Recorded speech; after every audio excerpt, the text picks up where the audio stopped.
Launched our first rocket. Off to space we go. Hold on. That's giving us a new control. That's pretty cool.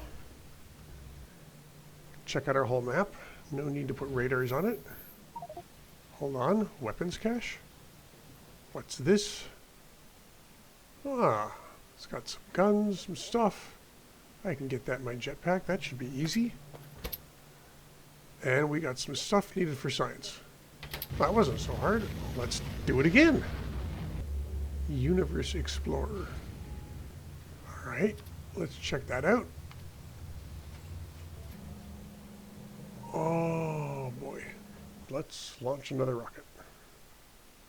This one finds us a new moon. So we've got places to be. And now some automation. We automate orange science using this satellite stuff, send it to our science research. We semi-automate satellites. A lot of the stuff comes in. We'll just drop some solar and accumulators in here, make some satellites, and set up this rocket to automatically go off with cargo. Why not? Let's explore the universe. And we found an asteroid belt. Nice. We need a better suit. Let's get rid of our old one and build ourselves the power armor. That'll make bug fighting a little simpler.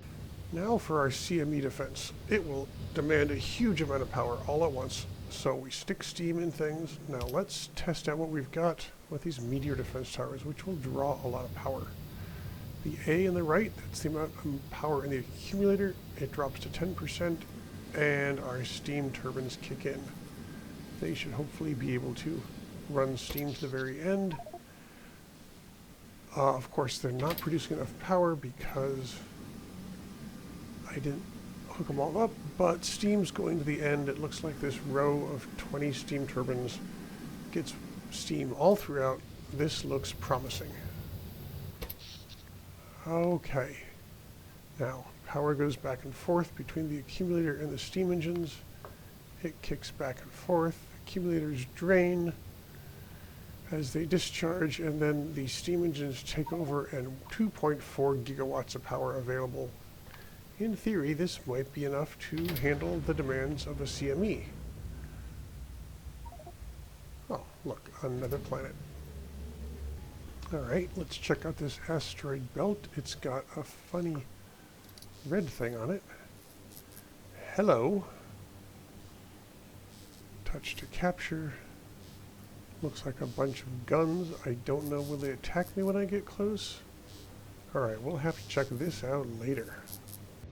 Meanwhile, our copper supply is getting low. Our local things are just essentially gone. We need more copper, and oh boy, there's some nice piles really far away. We might need to convince some bugs to allow us to borrow their space for a while. So we go to visit our neighbors. We bring a tank, flamethrower ammo, because flamethrower ammo sounds fun. Clean them up with some guns. Take some damage, back off. Let our robots heal ourselves once we back off. Lather, rinse, repeat.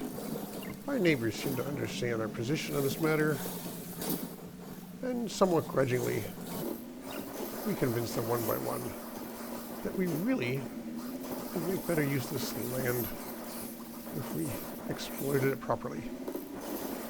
Things are going pretty well, though I do notice my health keeps getting lower and lower as I'm taking more risks. So this isn't a great strategy long term. It all goes well until I fail to notice that I ran out of ammo. Driving a tank with no ammo is a bit sketchy. Uh-oh. Ammo? I hop out. I try to shoot the bugs. What was that I shot? I saw something strange. Let's blow these up. Oh, that's right. I picked up that railgun from the weapons cache. Let's test that out. What does a railgun do? Oh, that's sweet. Oh, this can be fun. Alright. Destroy a base with the railgun. Use a flamethrower and clean up the leftovers. This is going to go much quicker now. Wahaha!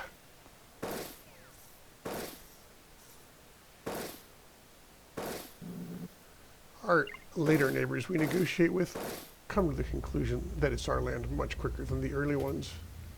I like driving the tank. It's so much easier to avoid obstacles. Now that we've expanded our territory, time to Wallace and Gromit our train up and build ourselves some copper mines. Next, we build a lot of solar power. We need it because this umbrella sucks 10 megawatts of power idle.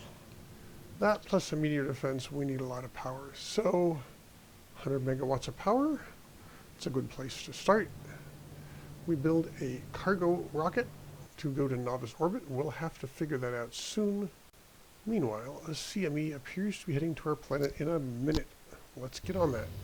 So I do what any good engineer will do and save the game so I can reload and test multiple times, as I expect a CME might take me out. One of the core flaws of my original design is I have it set up to bounce between the steam turbines and accumulators with the idea that they can take turns powering the umbrella. The problem is I didn't do the math. And while the steam turbines can put out about 2.7 gigawatts of power, the 2100 accumulators I have can only put in about 630 megawatts, which means when you kick back to the accumulators, it will fail. And so ultimately, after reloading the game multiple times, I disable all the logic to toggle between the two things.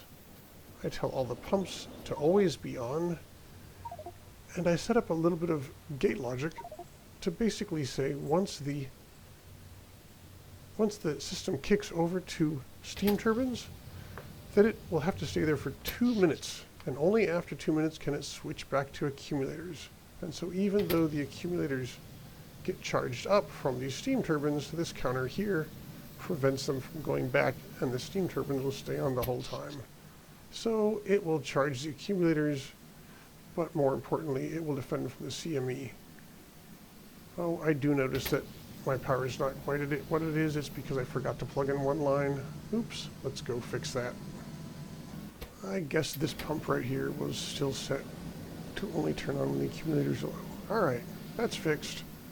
The overall power of our system peaks up at 2.7. That will clear the CME by just a hair. And with that, I think we're out of the woods. We'll drain all the excess power we've stored in Steam, and we'll build it up before the next CME hits. We automate steel a bit better. Turns out we use a lot. We automate setting up some cargo rocket sections for our cargo rocket. We only let 10 onto the belt because they're so expensive. And we have a stop that receives all sorts of goods, including science packs, and sends them up to the rocket based on the rocket needs. Our rocket is filling up, but we're not there yet. There's a lot of space. Let's fill it up before we go anywhere. Now, I did not realize that LTN will send a multi-request train to a multi-provider stop. So this train's requesting some of each potions. So as we deliver the potions one by one, it turns out our inserters do the right thing and bit by bit fulfill the demands.